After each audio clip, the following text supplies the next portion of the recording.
Welcome back. It's 9:58, and of course we are waiting on that press conference that we told you is going to start in just a minute now at 10 a.m. in Kerrville. We're expecting an update from leaders over there just on the latest on their search and rescue efforts and, just all the devastation there in Kerr County. Yes, so Kerr County officials have been updating us with some of the information and, again, some sobering numbers that we have received so far. A total of 90 dead in Kerr County and Kendall County, 84 of those in Kerr County, 6 right now confirmed in Kendall County. And as we've reported over the past couple of days, many of those unfortunate deaths have been also several children out there as well. So again, we're going to hear a little bit more from Kerr County officials coming up at 10 o'clock. And then later on today in the afternoon, Governor Greg Abbott will be back at the same location for a press conference at 5 o'clock.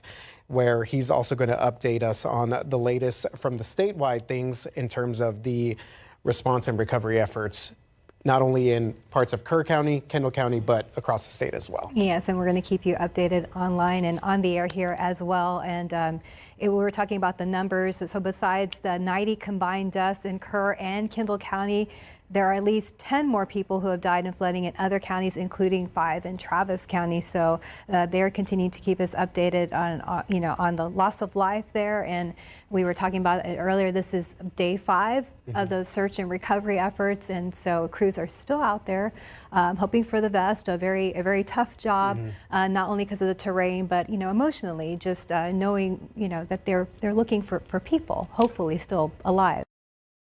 A all hands on deck effort. Yesterday, the city manager, Dalton Rice, he said that they're basically searching an area from parts of Hunt and Ingram all the way up to parts of Canyon Lake as well, because we know that swell of water kind of made its way throughout the Guadalupe River in that direction. So this is going to be an ongoing effort. The mayor of Kerrville said yesterday that he anticipated that it was going to be a very difficult week as they continue to gather more information. And also one thing that they noted was that they did not want to give the amount of people that are unaccounted for at this time, but the city manager did say that it was a lot. And we're still getting emails from folks sending us who are pictures missing loved and ones. things of that nature. Yeah. They weren't sure about the numbers just because they didn't know if there were people who were visiting on vacation, so that number is unclear. They did know the numbers for Camp Mystic, and that's why we were able to keep you updated on those numbers. But we are waiting, and the mayor of Kerrville also saying yesterday, thanking people for all their efforts and for all their donations, and how deeply thankful they are. But at the same time, and when they're talking about volunteers, he asked that they go ahead and check in with the Red Cross, the local Red Cross, before they go out there. And they're asking people not to go out there on their own to try and do these search and recovery efforts, but to just kind of check in with people so they can be an official volunteer. And of course, we are waiting on that press conference to start. It should start at 10 a.m. I was going to check back with our producer, Caitlin. Does it look like anyone is there at the podium? Not yet. Okay. We're still waiting.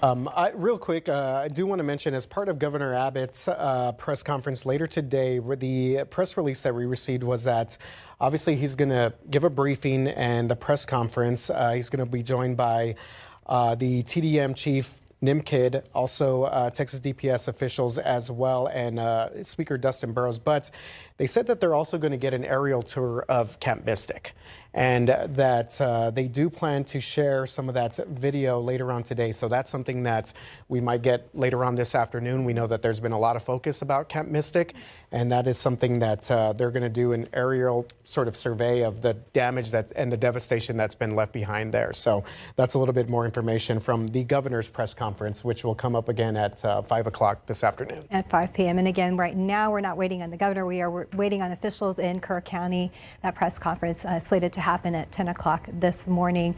Yesterday at that press conference, we did hear from Senator Ted Cruz, and who was not only able to talk about the devastation and what a big hit it was for the state, but also he was out there talking as a parent and how his own daughters had been at the camp. He had picked them up, maybe a week before all this happened. So how close to home that hit for him as a parent, and also talking about how some of his daughters had friends who were at that camp during these devastating floods. Yeah, and as these numbers continue to increase with this tragic, sad news, it really kind of puts things in perspective in terms of the mass casualties that we've seen out here.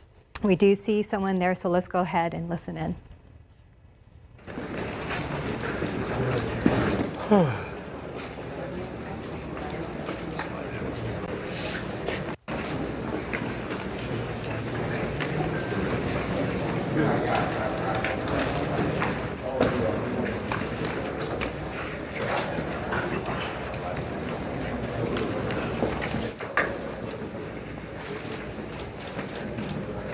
Okay, y'all ready? Okay, thank y'all for being here again today.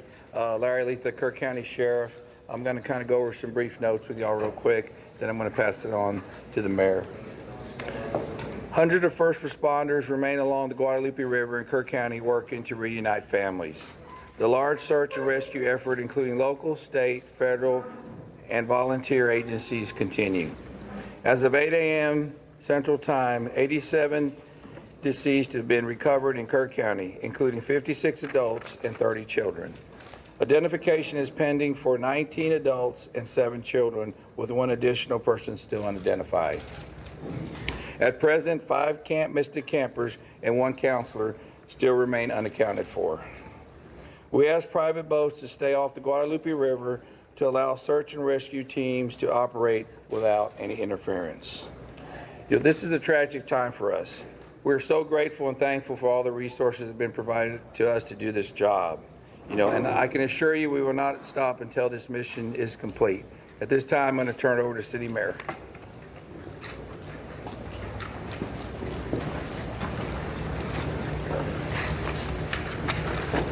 Thank you for being here. I'm Joe Herring Jr. I'm Mayor of the City of Kerrville.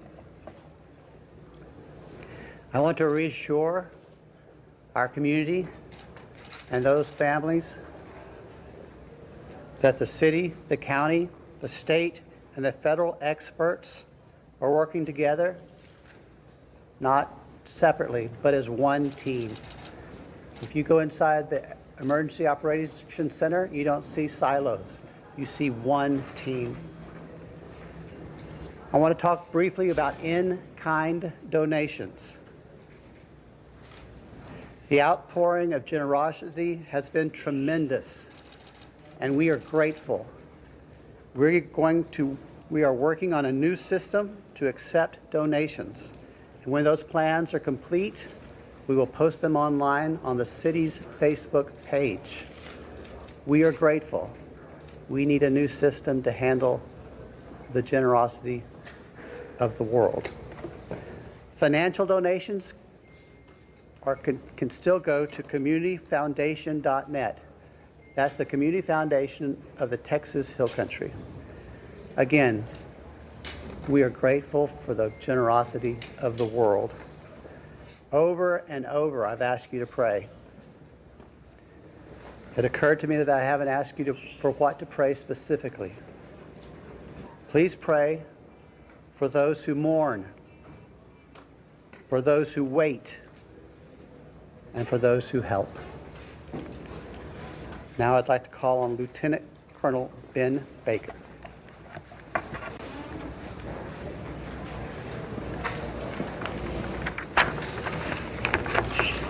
Morning, everyone. Thank you for being here. My name is Ben Baker, Lieutenant Colonel for Texas Game Wardens. I'd like to start out by thanking the Mayor, Sheriff, Chief, our local state partners, Texas Department of Public Safety, and the many others that have responded to this tragic event. We as Texas are strong, and together we face adversity.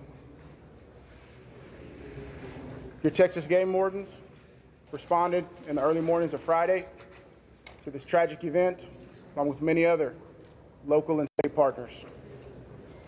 Since the early mornings of Friday, your Texas Gamers have had over 300 game wardens in the area, serving the people of the state of Texas and the citizens of Kerr County. Among that, we've searched 26 river miles since the tragic event has started. We've had approximately 444 rescues, 30 recoveries. Some of our resources and assets we have dedicated to this tragic event include 2 helicopters with hoist teams, 12 teams, 10 K-9 units, 9 swiftwater boat crews, 15 airboats, 16 UTVs, and 169 four-wheel drive vehicles. Your Texas Game Wardens will remain here and serve in the community. We just ask you to continue to pray for the victims, for the families, for your first responders, for everyone involved. We'll open it up now to questions. If anybody has any. Can you talk about how challenging it is for you guys in the mud, for big trees? What's been like the different terrain? No, thank you for that question. Extremely challenging. You know, we've got, of course, your Texas Game Wardens out there, your local, your state partners, Texas Task Force 1. We've got the National Forest Service out there. We've got A&M Forest Service. We've got numerous responders with specialized capabilities where we've got these large pile of debris. And with our K-9s and you know, when we're trying to make these recoveries, these large piles can be very obstructive. And to get deep into these piles, it's very hazardous. And those specialized teams have to go in there layer by layer because our first responders, also the safety of them is concerned. So it's extremely treacherous, time consuming, it's dirty work, the water's still there. So we're having to go layer by layer, peeling these off to make those recoveries. What about mentally? Like when you guys stumble across someone who may be deceased, how do you process that? Absolutely. We process it the best we can. We have professionals in place, our crisis intervention team. All the agencies have some members representing there, and officer wellness is a first responder wellness is a key component to these operations. So we're maintaining and monitoring our officer wellness, our first responder wellness. We're making sure they have the support. It's very tragic whenever you see human life, but to see a child and that loss of life is extremely tragic. More rain I have is a expected question. to come down west of us, and eventually it's going to get down to Guadalupe River. Is that going to put a halt to the searches? And if not, how are you going to change the trajectory of the search and rescue operations? So with the water coming down, that is always a concern, and I'm sure you've been monitoring the last couple of days where we've had some reports of maybe some additional water coming in. Obviously, that's going to impact the search and recovery efforts. You know, us with numerous other agencies do have air capabilities, drone capabilities. We've got numerous fixed wing, rotary helicopters here. So it will alter our patrol patterns and alter our searches, but it won't deter them. Can you outline what specific discussions and actions were taken between the time the first flood emergency alert came in at 1:14 a.m. and then when the river first started flooding, those hours later? What were the specific actions and discussions that happened in those hours? Can you repeat that again, please? Sure, absolutely. I would like to know if you could outline, please, what the specific actions and discussions were that local officials took between 1:14 a.m., that's when the first flood emergency alert came out, and hours later when the river first started flooding.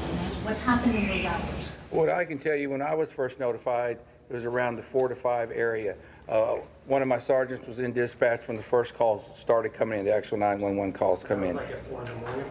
It was between 4 and 5 when I got notified. Okay, but prior to that, in that 3 to 4 area, my understanding is, and we're in the process of trying to put a timeline. You know, that's going to take a little bit of time. As I've told you several times, that is not my priority this time. There's 3 priorities. That's locating the people out there, identifying and notifying the next of kin. That is what I'm taking as my job as sheriff here to do. Okay. With all due respect, sir, I think that the community here is asking these questions. What happened? When did it happen? Was the emergency manager awake at the time? Did they push the button to issue an emergency alert? Sir, it's not that easy when you just push a button, okay? There's a lot more to that. And we've told you several times. So did it happen, sir? I can't tell you at this time. You Okay. can't tell me if the emergency manager of the county Sheriff, actually issued an emergency alert. Okay, Sheriff, who Shimon, is just give me a second. Emergency Answer the question. Operations Center? Who Let him runs answer the question. the Emergency Operations I'll come back to you. Center? I ain't going nowhere. Appreciate it. Who runs the Emergency Operations Center?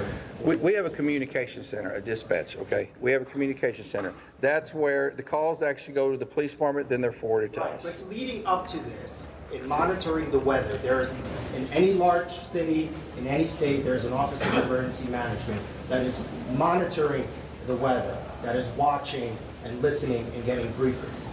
Who was getting those briefings in this city, in this county? Who was receiving that information? And who would have ultimately made the decision to evacuate, hearing what was coming in from the Weather Service and other people? Okay, what we would have done when we get notified, okay, I'm gonna tell you that. You're not emergency management though, right? The sheriff's not EOC. No, there is Who no, is I meant EOC? as the city. Yeah, help me with that. So we understand you have many questions. Right. Hang on. No, I understand, but you're not gonna answer the question because that's up to the city manager and the mayor to answer those Correct. It's the county emergency. We understand you That's have the judge. many Where is questions. the judge? The judge is not here. We understand that, but right now, this team up here is focused on bringing We people understand that home. too, but there are a number That's our of focus. questions that are All those leading up to questions this. will be answered, but the priority right now It seems like you're is ducking bringing the- people home. We totally understand that, and we value the incredible work that is being done by those first responders. We're seeing them out there muddy and sweaty and grinding it out day after day. But your community is asking these questions. And we will Was we there will an get emergency answers. manager in the county? Right now, all of our resources are Did they issue focused. an You alert? should be able to To answer recovery. who was in charge of the Emergency Operations Center at the time that was getting any briefings. Do we have another question? If any I do. briefings. I think I'd like to focus on what local people can be looking for. We're looking at some erosion in roads and safety and then traveling. What can we tell people who live here right now and what they can do in their daily life? Should they worry about traveling on roads? Do you know anything about that infrastructure? Sure, absolutely. Jonathan Lamb, Kerrville Police Department. So we know that there's substantial road damage. Some roads have been closed for safety. We've got crews out there in the county, shoring them up and making sure that people can travel to and from. What we're asking for the public to do to assist us is if they believe that they have seen someone, a victim, notify emergency services. Call 911, let us know, or use our non-emergency numbers, area code 830-257-8181. Contact our dispatch team and we will send officers out there. We also ask folks to limit their travel. Our first responders have had a very difficult time getting to where they need to go because of the amount of people who are flooding our roadways. We understand there's natural curiosity. People want to come here and see the flood damage. Now is not the time for sightseeing. This operation is ongoing and continuous, and it will continue. I've got time for one more question. Last question. As far as I know, the last live rescue, unless there's new information, and I don't believe there is, was made on Friday. All right, I'm afraid that's going to have to do it for this morning. Can someone answer if the bodies have been released to the families, Sheriff? Excuse me, Have the bodies been released to the families? some. But they're at autopsy. I mean, How many are still missing? Do we have an estimate among the general population, not just the girls from Mystic, even just credible reports? Is it hundreds still? Is there any estimate among the general population of how many people are still missing? No, I've told y'all several times, it's hard to know that number. No, we don't. I know the numbers that we have found, and that's all I know. You still don't want to tell us who was All right, so we're going to continue our operations. The next time that we're going to be in front of y'all will be at 5 p.m. right back here. If there is a critical update, again, we'll provide that information to you through the contact list that you have provided to us. Thank y'all. We appreciate it. Okay, so you are just watching and listening to the latest press conference in Kerrville at the Hill Country Youth Event Center, where officials there, the county and some city officials there as well, has updated us on the latest information in terms of the search and recovery efforts. And Stephanie, unfortunately, we learned that the death toll has continued to rise, which is something that officials there had said would likely be the case over the next couple of days. Yeah, they gave new numbers. They said that as of 8 a.m. this morning, they are reporting that 87 people have died. There are 87 people dead in Kerr County, and they were pending some identification of 19 adults and 7 children at this time. Yeah, that's right. And the sheriff there, Larry Latha, did say that it was 56 adults, and I believe he said 30 children. So we're still trying to figure out, you know, what the kind of how the math is working out there in that sense. But they also said that there are still 5 Camp Mystic campers that are still unaccounted for, and 1 counselor as well. So based on the death toll here from yesterday, it was last reported at 84. Now it's at 87. And again, it just continues to unfortunately rise as we continue to get more tragic and sad news out there. And the sheriff also reminding people to, all those private boats, to stay off the Guadalupe River at the time when they're still continuing to search out there. So they're asking them to stay off. And then we also had the Kerrville Police Department coming in and talking about the damage to the roadways. And they said they are checking. They have crews out checking to see if the roads are safe to travel. But with that in mind, they're asking people to limit their travel. And, you know, that he said it was a time not to sightsee, and that, you know, they know that, you know, that people want to see what's going on. But, you know, at this time that they don't want them to get in the way of crews who are still doing some very vital work there in Kerr County. And TxDOT has been sharing also on their social media platforms about the roads that are starting to reopen, or the bridges that are starting to reopen as well. One more thing, we did hear from the Texas game wardens as well. They said that there are close to 300 wardens that are part of the search and recovery efforts there, and they have searched 26 river miles, 444 rescues, and 30 recoveries. But as the Texas game warden there, Ben Baker, noted that it's been very tragic to not only see the loss of life, but especially when it comes to the loss of life and the children that they've seen along the Guadalupe River. Yes, and the responders have been trying to deal with that to continue to do their job, even though it's a difficult situation. We heard again from the mayor of Kerrville, who was again thanking everyone for the outpouring of generosity. He was saying they've had so much generosity, they're very grateful, but they're actually working on a new system to handle what he calls the generosity of the world. He said they will have that posted on their city Facebook page soon, but they are working on that because they've had a lot of outpouring of generosity. In the meantime, they said to go ahead and go to communityfoundation.net. And he's also asking, he wanted to specifically say he's asking people to pray for those who mourn, pray for those who are still waiting for answers, and to pray for those who are trying to help. Absolutely. And before we take you to break, again, just want to give you the latest here. Again, they have announced that 87 lives lost in Kerr County alone.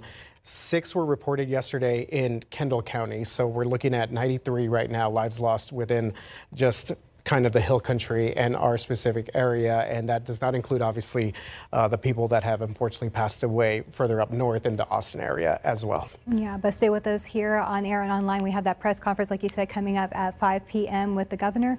And we're going to just go ahead and take a break right now.